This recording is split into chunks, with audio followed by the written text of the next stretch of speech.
What's up, guys? It's Jake here from Chief Live Gaming, back with another video today, updating you on my Infernal Tetrad. So, not as much work as I wanted to get done on these guys in the past couple weeks, but we've made a little bit of progress. I thought finally did enough where I could feel comfortable updating you guys and actually seeing some difference. So, let's just get right into it, guys. The Slaanesh and Tzeentch princes here have not gotten any work done, so you can just see them there if you missed one of my other videos. Pretty much base coat wash on these guys here. Getting ready to do some more stages on them. But the real work has been done on these two guys here. So let's start off with the Nurgle prince, as I get a text message.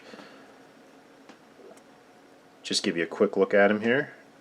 So basically, I wanted to find a way to include some orange hue or tone in this Nurgle prints, because when I normally do Nurgle stuff, if you guys are familiar with my other work or conversions, stuff like that, it's usually the standard kind of green, tan, yellow.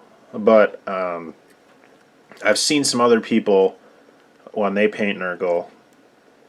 The one that comes to mind is Kenny Boucher from Next Level Painting. Just sick ass Nurgle, and he uses orange. That contrast comes out, and so I'm trying to kind of incorporate the orange slowly, and so that's kind of what I came up with. I think I overdid it quite a bit. Let's see if we can get the wings a little bit better. So you can see the membranes of the wings here. We've got some orange worked in. A little bit of yellow going on there. Kind of just a muddy, gross skin tone. So I think that worked out pretty good. I'm happy with it. I don't think I'm going to change it or fix it up anymore. So I'm going to come in with some dry brushing and some highlighting here to get these like the little pustules, things like that. Maybe we'll zoom in a little bit here. There we go. And all of the pockmarks that I did with the green stuff work, I'm going to come in and touch those up, I think with like a tan color and then some Nurgle's Rot. Let's get that here over the top of that, so it's going to look kind of like mucusy and nasty when I'm done. So that's the plan with this guy. I think he's coming along pretty well. Let me know what you guys think about the orange. Still don't know what to do about the carapace. Not a damn clue.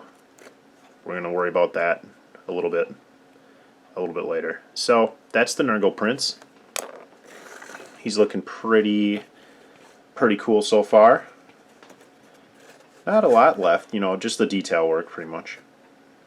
The majority, the bulk of the model has been base coated and ready to go. So here's where I got to on the corn prints. So I've kind of just, I gotta adjust my angle here.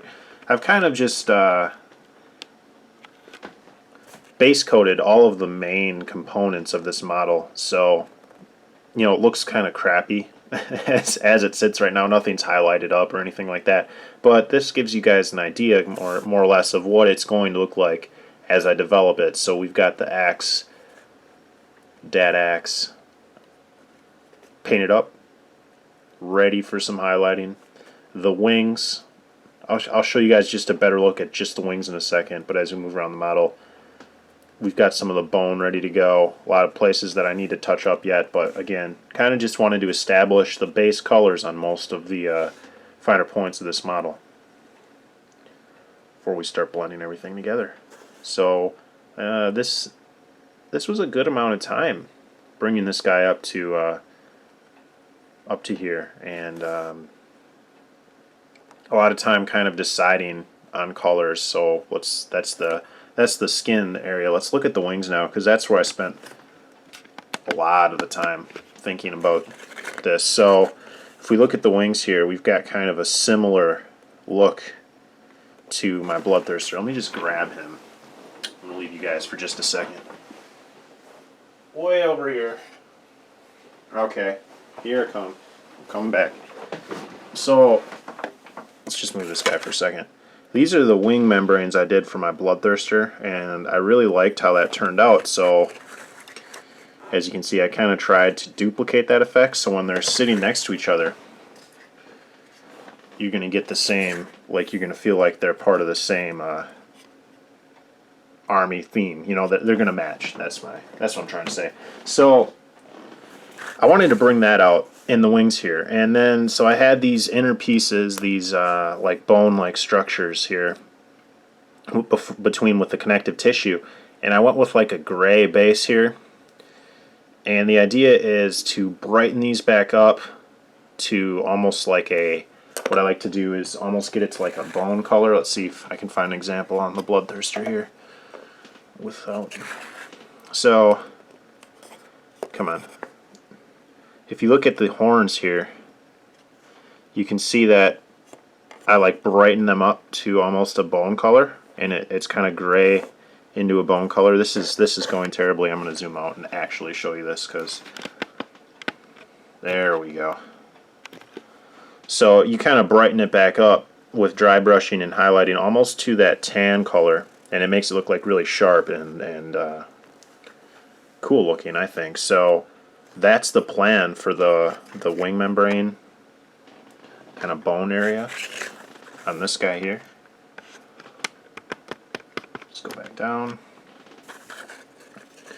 Something like that, and then I'm going to bring this orange kind of yellow fiery look into it, and kind of not like a wet blend, but maybe like glaze, an orange glaze, to kind of make everything look a little more connected, because right now I feel like it's very stark, the difference between like the gray and the orange yellow stuff. And obviously, you know, we're going to touch all this stuff up, the messiness here, but that's just kind of the idea, and I wanted to see what you guys thought about that, because I really kind of, I don't know about the gray here, but I had to paint it something, you know, so that's where I'm thinking. And you can see the chains here connecting with the spikes coming through the bone. I think that's really cool, so we're going to work on that, touch all that up, and really not a lot left to do on this guy. That's mainly what I need to do. The wings, finish those up, and then kind of random other things, the armor plates and the axe around on the models. So that's what we're looking at, guys. That's really what I wanted to show you, get some feedback, what you guys think so far. So I'll just put these guys next to each other. These are really the feature of this video here. So thoughts? Orange? Does it look like shit? Does it look okay? Carapace color? Wings? Is it going to work? Or should I abandon and start over? Ideas? Anything? Anybody? Bueller? Let me know, guys. So, moving forward, if you guys remember, we did the 350 sub competition, and that's going to be coming to a close here in about 2 weeks. We're going to start the voting. So, oh geez, it's sooner than that now. What date is it? Man, I'm losing track of time. Yeah, about 2 weeks. We're going to start the voting for that. So if you guys haven't submitted ideas yet and you want to, you've still got time. But, you know, try to get them in ASAPly. And we'll put the votes up. I'm going to have kind of an update video for you guys on that, the Nurgle narrative campaign. Really excited. A lot of really cool stuff from you guys that were, well, I'm trying to like put everything together and make it so everybody's ideas are kind of integrated into the campaign, and we're thinking about doing some kind of like escalation to it as well. So just a lot of ideas floating around right now. So head on over to that video. I'll put a link in the description if you guys want to throw some ideas into the think tank or find out more info about that. So thanks a lot, guys. I really appreciate watching the videos and sticking along with me through my process. And I hope you guys are having a good day, and I'll see you in the next video. Bye now. Hope you guys enjoyed that video. If you want to see more, please consider subscribing to my channel. I do battle reports, tactica, painting tutorials, all kinds of stuff. And if you want to get even more involved, you can check out my website, chieflivegaming.com. There's a big gallery there. You can vote on polls to interact with my battle reports and all kinds of other good stuff. So I hope to see you guys there, and I'll catch you in the next video. Bye now.